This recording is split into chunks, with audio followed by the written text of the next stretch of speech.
Dzień dobry. Właściwie piękny dzień. 7 kwiecień 2024 rok. Słonko świeci. Jesteśmy na dzień przed nowiem. Trzeba się zastanowić, co przynosi ten czas, który jest do nowiu, a ten, który przyniesie po nowiu. Nów jest jutro, to co pamiętam, to około 20 po południu, także o nowiu będziemy rozmawiać jutro, a dzisiaj możemy rozmawiać o tym, co jest pomiędzy pełnią a nowiem. Bardzo ciekawie ustawione planety, zaraz Państwu pokażę. Tutaj muszę troszeczkę zmienić kąt widzenia. Oj. Przepraszam za tę manipulację, ale to jest konieczne. I najeżdżamy na kosmogram. Teraz proszę zwrócić uwagę, że Pluton jest pierwszy i kończy się Uranem. To jest bardzo ważna informacja, ale oprócz tego jeszcze mamy tutaj sytuację taką, że wszystkie planety są skupione bardzo blisko siebie, oprócz właśnie Plutona. Pluton jest w wodniku, potem Mars, Saturn, Neptun, Księżyc, Wenus, wszystko po kolei. I proszę, najważniejsza sprawa, że wszystkie planety, tutaj jeżeli spojrzymy na jakości żywioły, miejmy nadzieję, że widać, tutaj mamy w kardynalnych Słońce, Merkury, Wenus, Medium Celi i Chirona. Nie bierzmy to pod uwagę, dlatego że, ale jednak te 3 planety są, 4 planety z kolei tutaj, ale to jest ze względu na to, że Księżyc tutaj wspomógł, są w zmiennych i mamy tutaj Księżyc, Mars, Saturn i Neptun. To też wzbudza pewne historie zabawowe i pewne historie, które były tam kiedyś i w tej chwili się odbywają. No i mamy historię bardzo poważną, bo mamy tą historię, która nas lekko oburza wszystkich, którzy są zaangażowani w jakąkolwiek sytuację. A sytuacja jest taka, że nasz wolontariusz zginął w działaniach, no co tu ukrywać, ale bardzo brutalnych. My przecież tam kiedyś stacjonowaliśmy jako rozjemcy nasze oddziały ONZ-owskie. I tutaj wypowiedź pana, który reprezentuje ten kraj, przeszła wszelkie oczekiwania z punktu widzenia osoby, która nie zna się na astrologii. Bo gdyby znała się na astrologii, znaczy tutaj ja nie mówię o panu ambasadorze, tylko o osobie, która z zewnątrz ogląda, to zaraz wytłumaczę, na czym to polega. Pamiętajmy o jednej rzeczy, że ten świat należy do walki pomiędzy znakami zodiaku. Tutaj była wypowiedź, dostałem takie pytanie o jak będą budować się same osoby urodzone wszystkie w znaku raka. Jaka jest zależność, przepraszam, nie raka, barana. I jak baran, pierwszy baran, drugi baran, trzeci według kolejności. Jak się zachowują. Tutaj mamy sytuację polityczną, jak się zachowują raki. Mamy jednego raka, drugiego i trzeciego. Naczelnym rakiem, w tej chwili najbardziej modnym rakiem jest rakowodnik i wiemy, że to jest kraj, który graniczy przez obłaz kaliningradzką, nazwijmy to tak, albo Królewiec, moglibyśmy tak to powiedzieć. I to jest kraj, który jest bardzo potężnym krajem. Następnym krajem jest no, ten kraj, który nazywamy, jest daleko od nas, ale mniej więcej tej samej tożsamości, podobnej polityce. Jest to kraj Rak ze specyficznym zachowaniem, czyli jest to Rak, nazwijmy to kraj, który ma chyba żółtą gwiazdę w swojej fladze, a też czerwony kolor. I mamy następny kraj, który jest Rako-Strzelcem. Te trzy kraje walczą o swoją rzeczywistość, o swoją hegemonię na świecie. Dwa kraje połączyły się takim układem pomiędzy Brazylią, Argentyną, RPA w jeden organizm, nazwijmy to, który ma za zadanie stworzenie swojej sytuacji, o której mówiłem w dzisiaj emitowanym filmie o Bitcoinie. To jest ekonomia. Z punktu widzenia teraz państwa, które tutaj rozpoczęło ten antyatak, tak, bo to trzeba przyznać, że Hamas pierwszy ruszył i zrobił to w pewnym momencie też bardzo silnym, historycznym. I teraz ten kraj liczy na sytuację właśnie tego, że hegemonem, tym najważniejszym krajem, zostanie właśnie ze względu na punkt widzenia i punkt siedzenia i punkt urodzenia, zostanie Rakowodnik. I sympatia ku temu jest bardzo silna. I jeszcze jedna jest historia, gdzie pan, który obejmie stanowisko prezydenta kraju, który jest spod znaku Strzelca, będzie dążył do neutralizacji wszelkich zapędów wojennych i podejrzewam, że doprowadzi do sytuacji takiej, gdzie moment zwycięstwa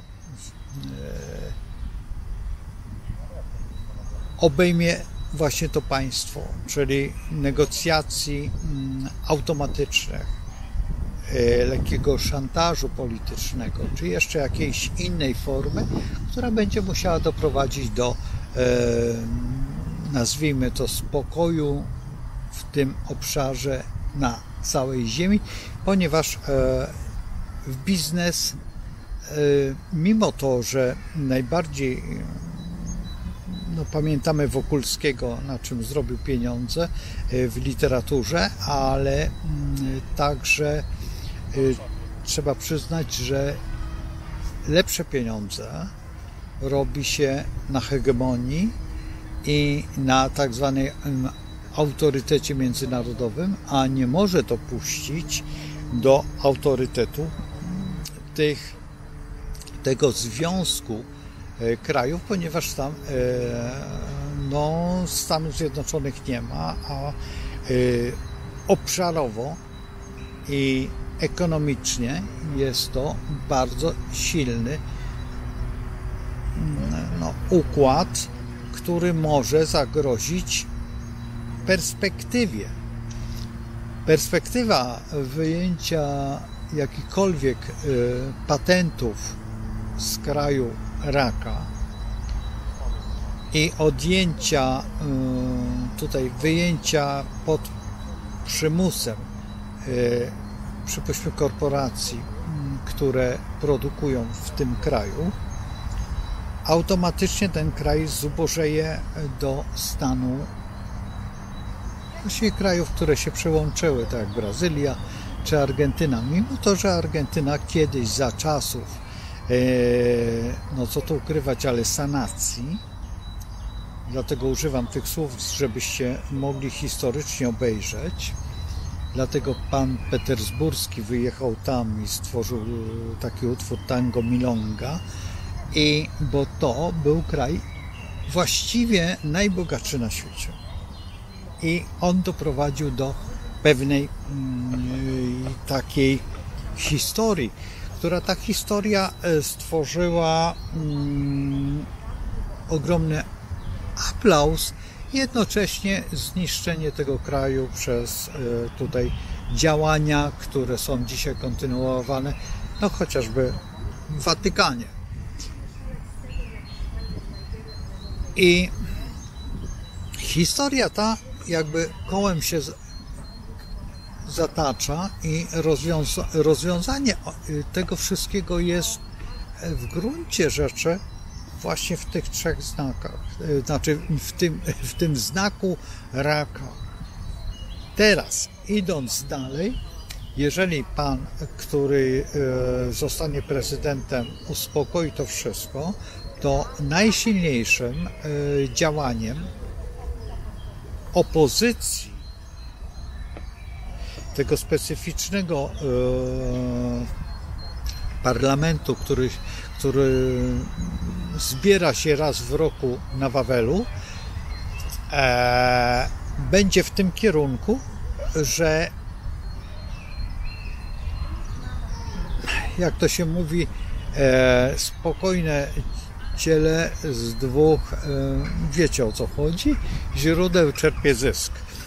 I oparcie o to działanie my jako byko lew nie za bardzo jesteśmy dopasowani, ponieważ jesteśmy punktem niezgody w całej cywilizacji świata. Mamy w sobie pewną zależność, która powoduje to, że chcemy kompletnie wszędzie nieść niezależność i wolność. To pokazał Tadeusz Kościuszko i ma to kraj, który jest rakoszczelcem na swojej fladze. To jest ten charakter nasz i o tym powinniśmy bardzo sugerować, czy też prowokować do tego, że to jest nasz symbol i w rzeczywistości wynosi się z tej tutaj przestrzeni. Teraz następna sytuacja, że my mamy charakter bycia, to co słyszycie, to pewna pani tutaj bardzo, już skończyła chyba gaworzyć, no to jak kobiety mają wysokie, ale miejmy nadzieję, że nie będzie tego słychać. I teraz patrząc się teraz na pana, który wypowiedział te słowa, który urodził się właśnie w kraju rakowodnika, właśnie w stolicy i ma mniej więcej poglądy takie same jak pan Żelinowski, który odszedł, i dla niego jest wzorem w tym całym układzie, więc jeżeli popatrzycie sobie na układ tamten, który prowokował pan Żelinowski, a w tej chwili właściwie on jest zanurzony w wywoływaczu fotograficznym, te wszystkie sytuacje, które z tamtych lat były. Tylko musimy brać pod uwagę jeszcze jedną rzecz, że powstanie naszego państwa po II wojnie światowej zostało sprowokowane przez pewien układ.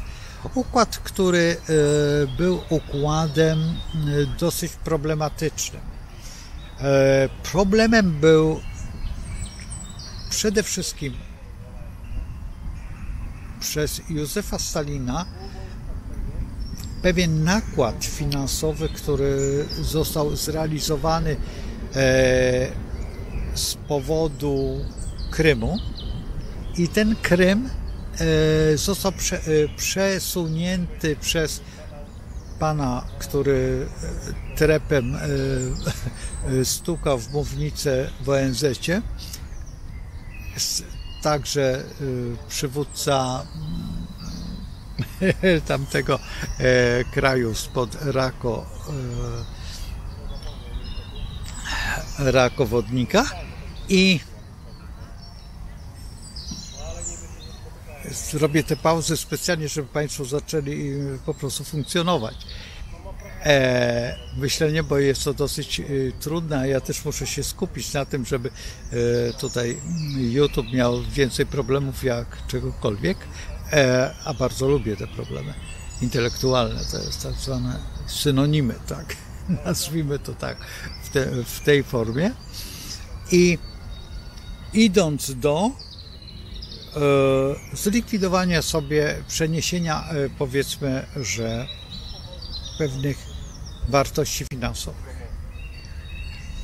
I te wartości finansowe zostały objęte jakimiś ramami, gdzie trzeba przyznać, że w federacji tej nie było możliwości wyższego podskoku jak z gazety na podłogę i ta forma podskoku przeważnie zostawała likwidowana w jakichś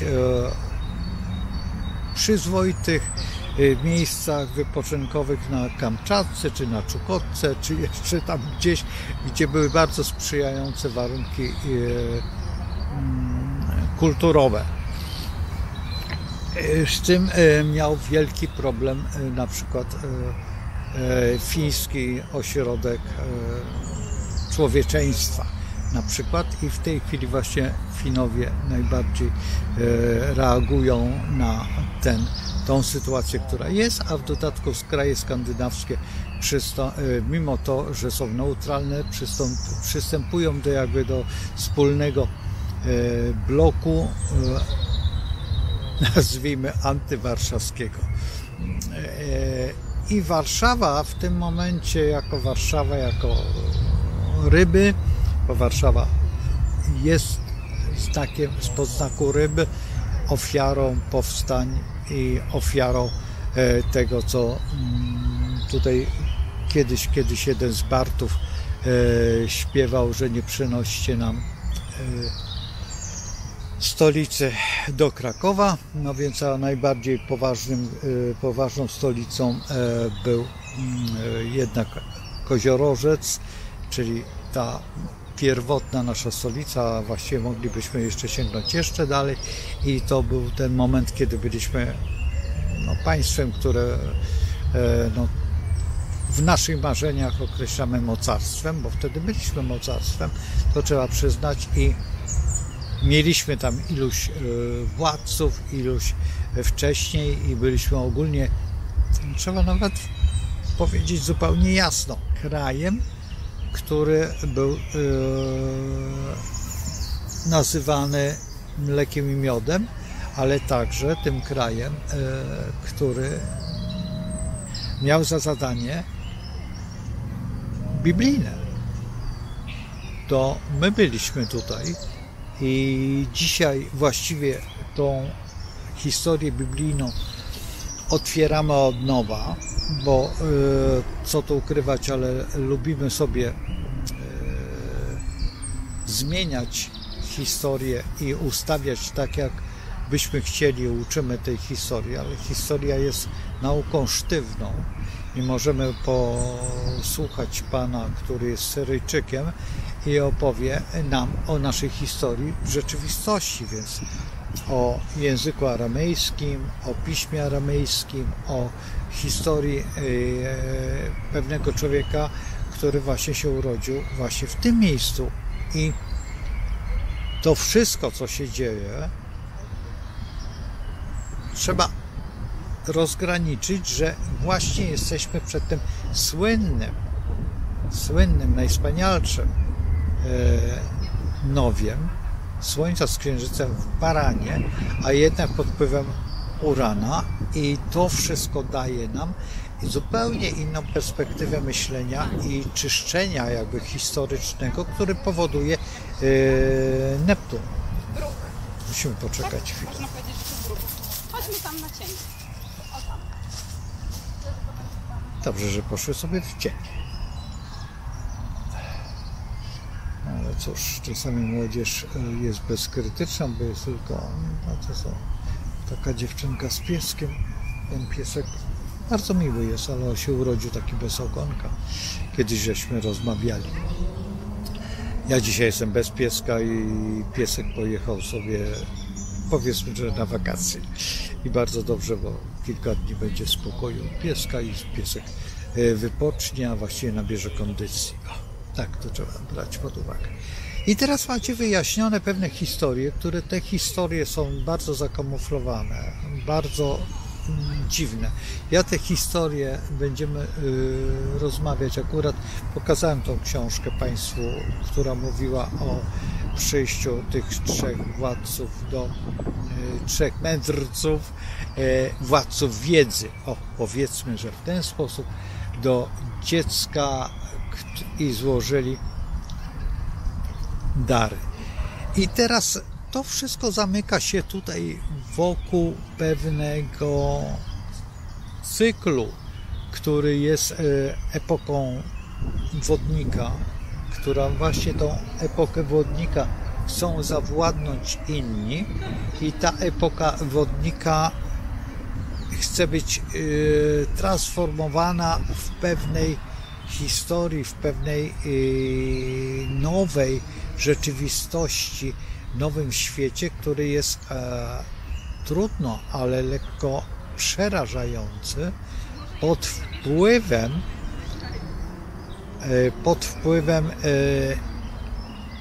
emanacji, nazwijmy to kłamstwa. Kłamstwo w tej chwili ogólnie rzecz biorąc bardzo emanuje i my jako tutaj to co ktoś powie, że to jest bardzo niebezpieczne to co ja mówię, bo to jest prawda, że Lachowie jest to jedna z najsilniejszych nacji na świecie, która jest rozbudowana aż do Księg Wedy.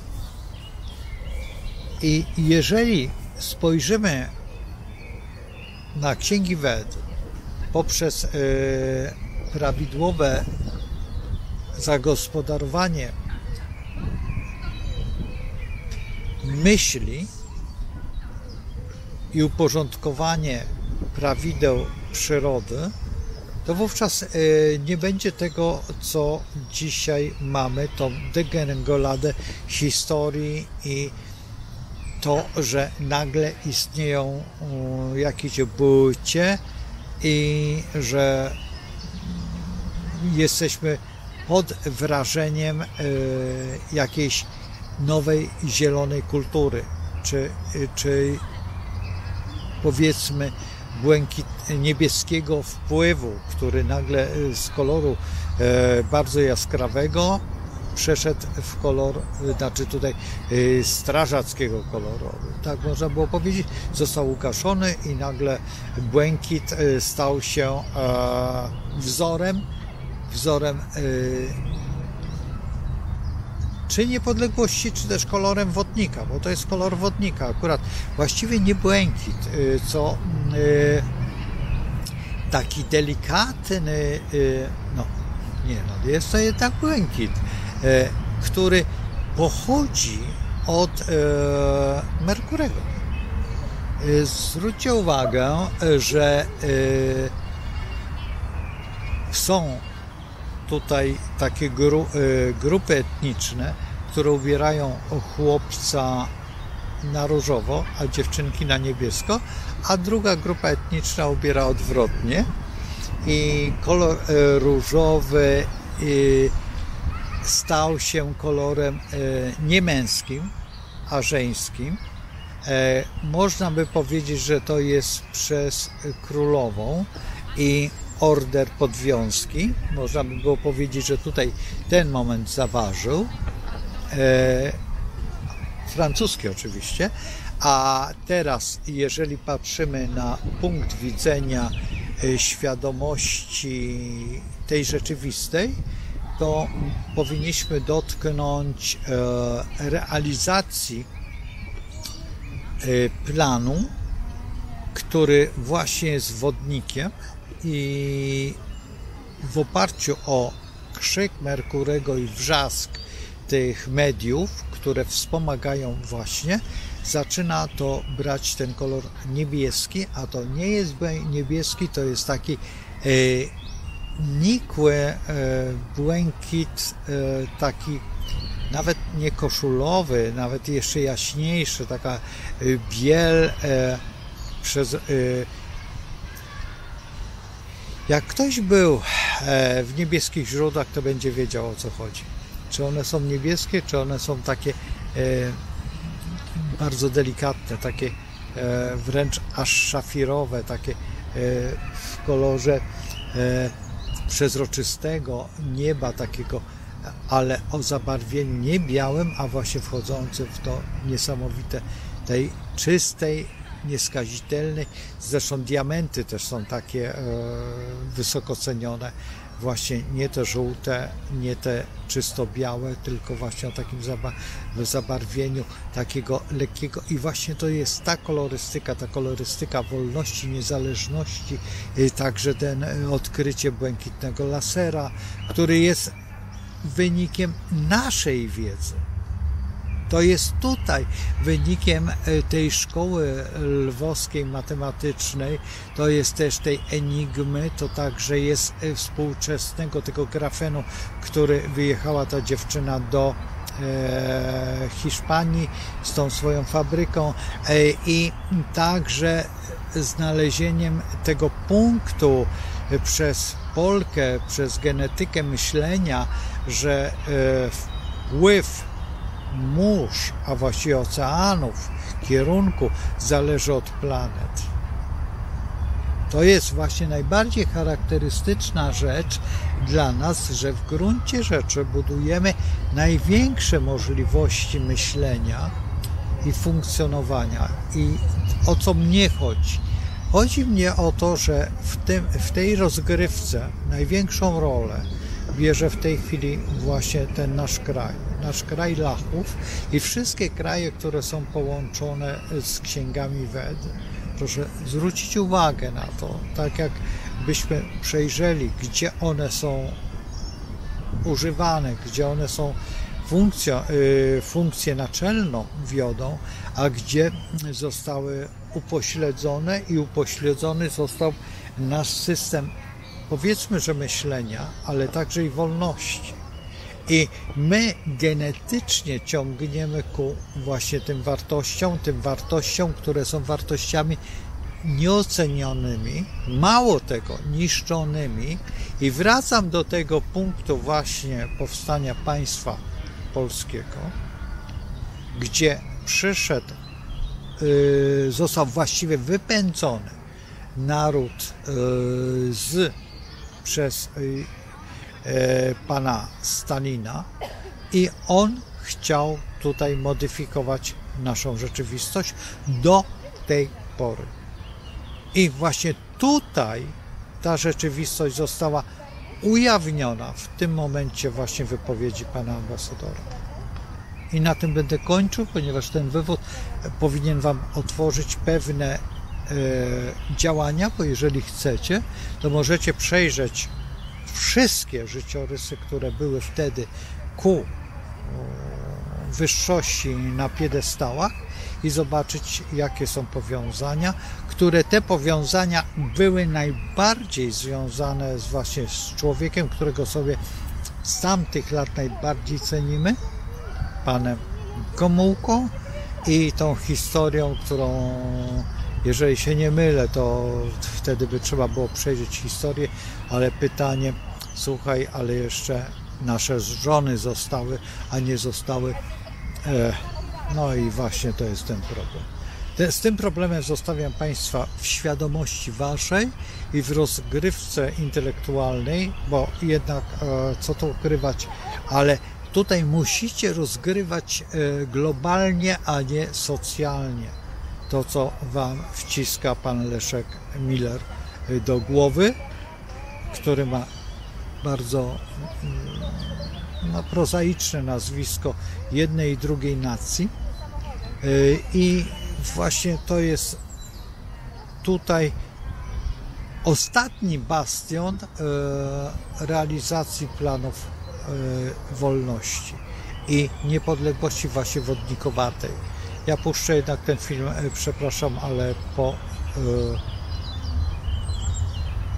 21 ze względu na to, że jednak przekroczyłem pewną barierę tutaj intelektualną i właśnie w tej chwili sobie zdałem sprawę w trakcie rozmowy właśnie, co najbardziej mnie intryguje właśnie w tej formie rzeczywistego rozmawiania z państwem i umiejętności przekazywania wiadomości młodym ludziom, po to, żeby młodzi ludzie mogli zrealizować swoje przede wszystkim marzenia, bo młodość to marzenia, nic więcej. My nie potrafimy zrobić, ale nasze marzenia muszą być połączone właśnie w tej koniunkcji Słońca z Księżycem, z młodzieżą. To Księżyc jako ta matka i Słońce jako ten jej syn, jako co nie zgadza się z punktu widzenia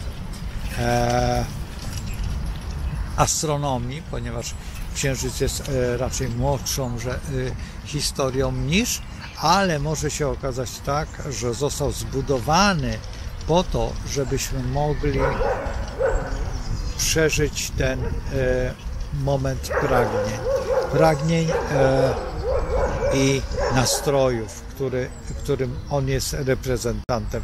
Nawet pies odzywa się w tym momencie i tworzy. Wiecie, na co się denerwuje? Na torbę, którą pan ma plecak i zaczął machać tym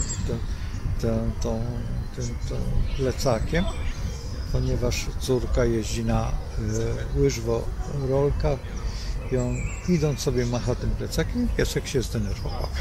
Co był powodem? Możliwe, że coś sobie tam uroił, co u piesków jest bardzo częstą sytuacją. Słuchajcie, zostawiam Was z tym problemem, zostawiam Was z tą historią. Bardzo proszę te osoby, które wytrwały do końca, bo niewiele wytrwa do końca, ponieważ w tym kraju przestało się myśleć.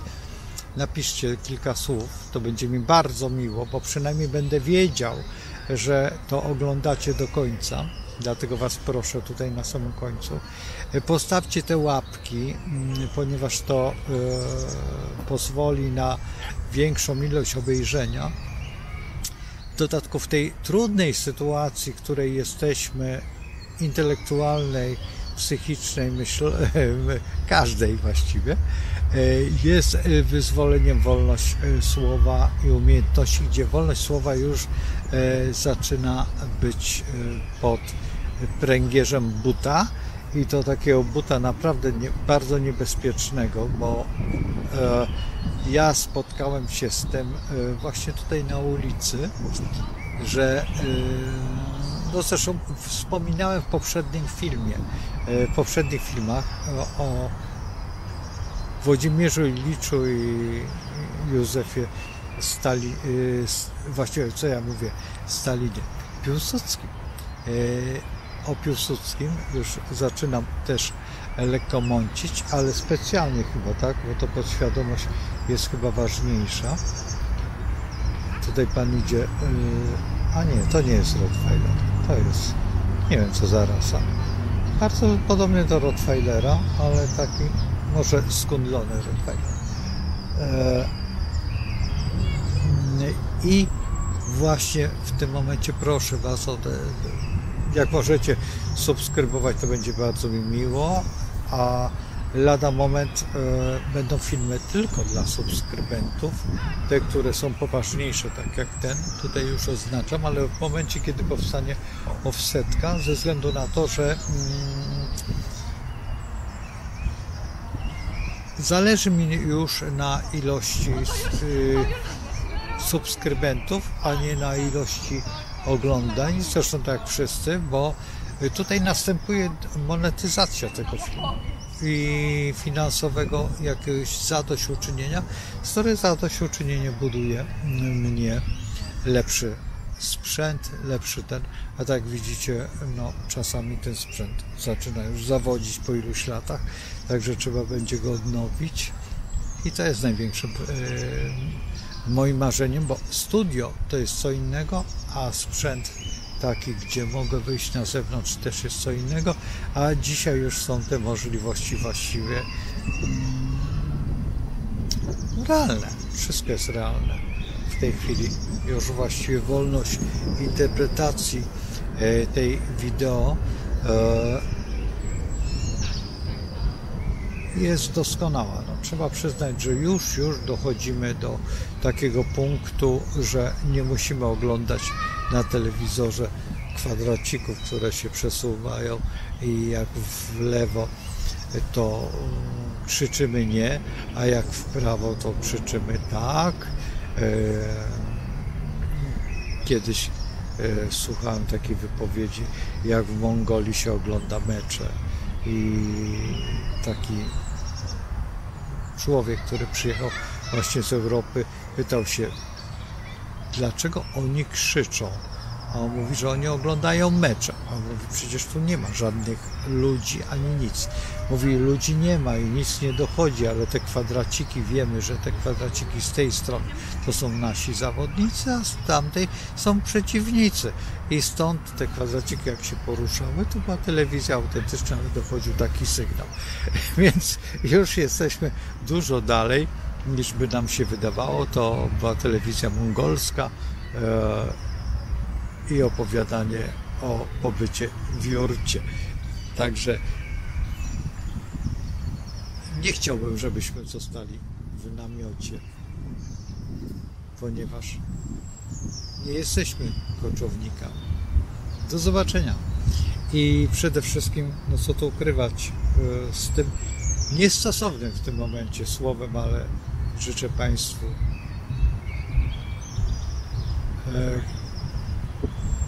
miłości i przede wszystkim jak najwięcej myśli rozwijanych przez Stwórcę, czyli z Bogiem. Do zobaczenia, do jutra. A jutro już jest nudne. I dzisiaj właściwie zostanie wyprodukowany, to znaczy prawdopodobnie nie wpuszczę jutro ten film. Zobaczymy. Do zobaczenia. Z Bogiem.